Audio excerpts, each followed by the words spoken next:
A few years ago, I convinced my wife, Sarah, to come with me to a gig in Nashville. It was late spring, and she was 4 months pregnant with our son, Jackson. She wore sandals and a sundress and looked beautiful sitting in the passenger seat, her growing round belly poking out between the seat belts.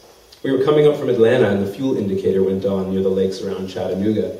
There were trucks roaring by on both sides, and Sarah had been nagging me to fill up for a couple of exits. It was the first time I had really felt it. The gas pedal went down easier than normal. All the way down, in fact, but the car didn't respond. A little bit, maybe. There was a wheeze and a slight push forward, but it definitely did not feel normal. We were in the center lane on I-24. There was barely a shoulder. I think we're out of gas, I said, flat and calm, as if I had little to do with it. You gotta be fucking kidding me, Sarah barked back, not the least bit calm. The steering wheel became pretty tight, but I managed to get us into the right lane and then onto the shoulder. Not the easiest thing to do as you're rapidly decelerating and other cars are not. Nope, out of gas, empty. I tried to sound nonplussed, almost sweet. I made a zero with my fingers and thumb, smiled, and then I reached out for her hand, a move that I can now admit was inappropriate. It's impressive how quickly a coasting car will slow to a stop when there is even the slightest uphill. It shows you how important the gasoline engine really is in propelling a vehicle.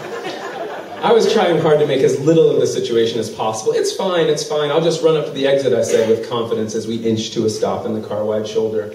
You stay right here, be right back. Although I could see the exit just a bend up the highway. Highways were not designed for the common pedestrian. A half mile can feel really, really far when cars are blowing by you at 80 miles per hour and your wife is pregnant and pissed. Sarah was furious. You crazy, she yelled over the roar of the traffic. I'm not staying here, we're on a fucking highway. I kept trying to put my arm around her shoulder to pull her toward me. Not happening. I also kept trying to convince her that the gas station would be a lot closer if we took the hypotenuse across this field, down the embankment to our right.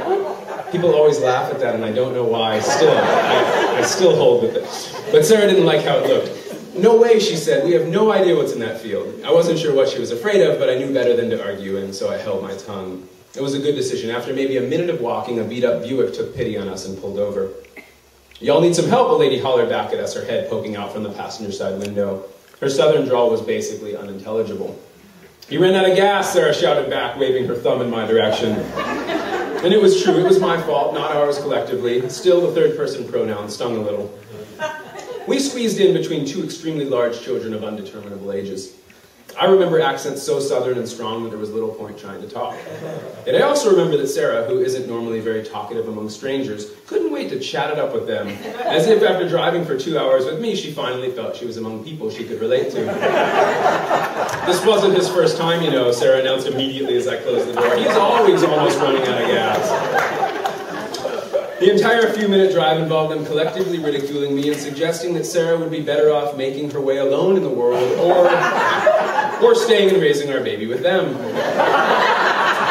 Luckily, she didn't agree to either proposition, and we both got out of the back seat at the Exxon, thanking them warmly. I bought a jerry can, put in a gallon or so, and we began our trek back to the car.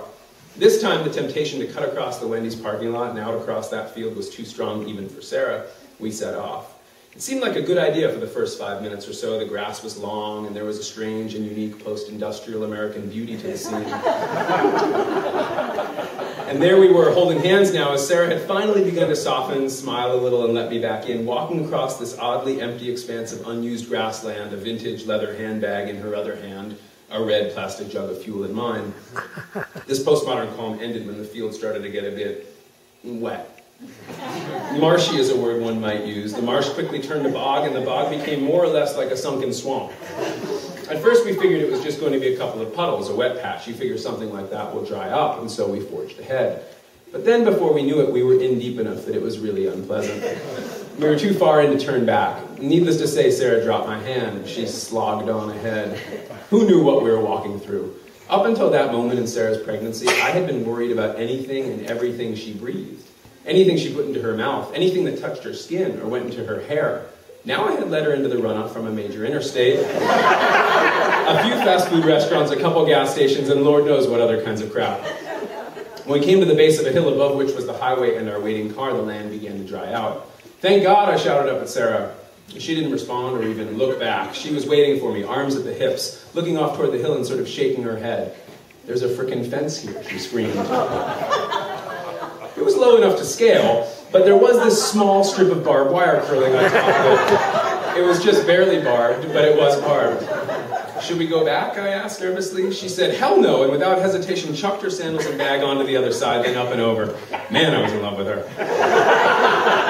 It took me quite a bit more maneuvering, but we both made it without scratches or cuts. We put in enough gas to get us back to the Exxon and then filled up the proper way. We washed all the muck off our legs in the restroom and drove the rest of the way to Nashville in silence.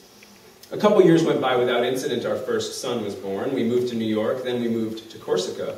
Upon return to America, we purchased a used fuel-efficient hybrid vehicle, a Prius. It has a computer screen that tells your average mileage per gallon and also gauges what you're getting at the moment. For the first few months driving the car, I was obsessed with the screen that told you that. It changed the way I drove. I no longer hurried anywhere. I drove a lot slower. I took my foot off the gas, using gravity whenever possible. I looked condescendingly on drivers who honked and cut me off. I certainly looked condescendingly on drivers of big SUVs. I wasn't necessarily a safer driver, just a slower, more self-righteous one.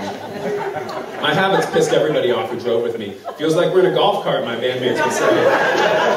I'd ignore them, going on and on about my mileage while we rolled comfortably and quietly toward whatever gig we were heading toward. My driving eventually returned to normal, and as it did, I found that my empty tank denial was still strong. In fact, it was perhaps stronger. In the Prius, it seemed literally impossible to run out of gas. Well, I learned that that's not in fact true.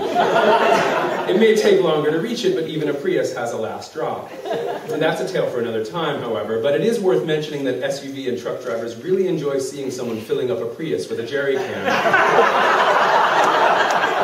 For the most part, I've learned my lesson, if a little late. Now with 2 kids, I'm far more cautious when it comes to gas tank management. But I'm afraid that I still don't take running out of gas as seriously as I perhaps should. I still believe the last drop is a ways off. And even if it should come, I'm still more curious than I should be about what might happen if I'm thrust out of the ordinary. That's one reason I like songwriting. You can change a detail or two and create something romantic out of something that might just be a really big pain in the ass. In the song Parachute, which you'll hear, it is just that break in the norm that leads the characters to realize the depth of their love for each other. And I suppose there's a part of me that wants to be lying on the hood of the broken down car under the autumn sky in that song.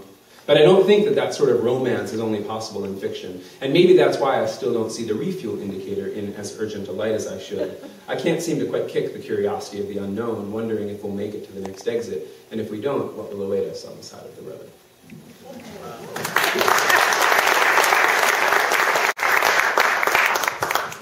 going to play this song.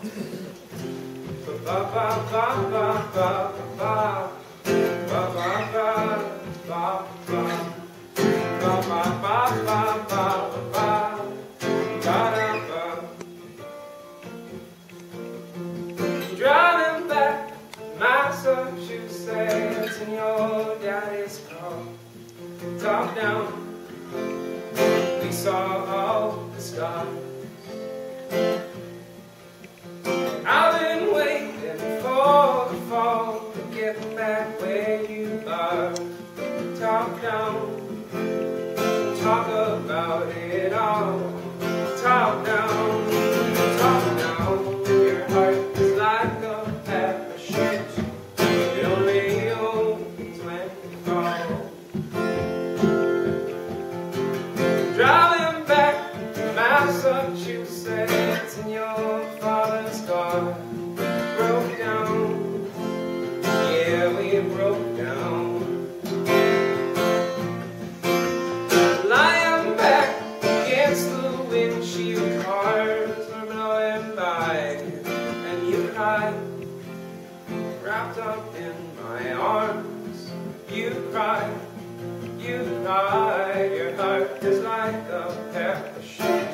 It only opens when you fall. Your heart is like a parachute.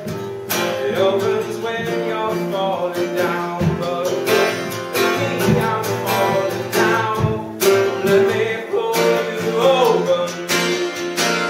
And oh, autumn sky, you and I, trying to see so far.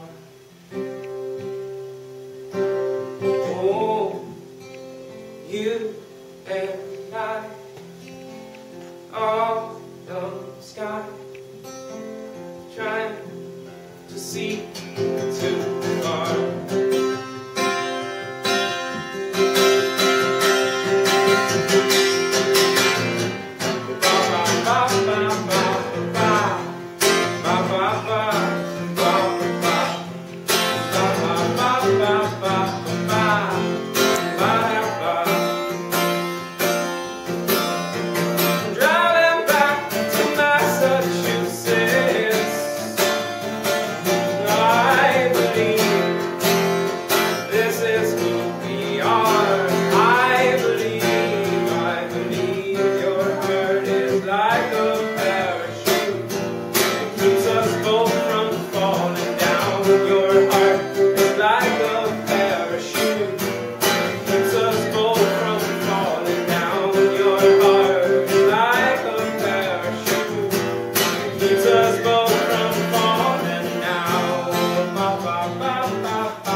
Thanks.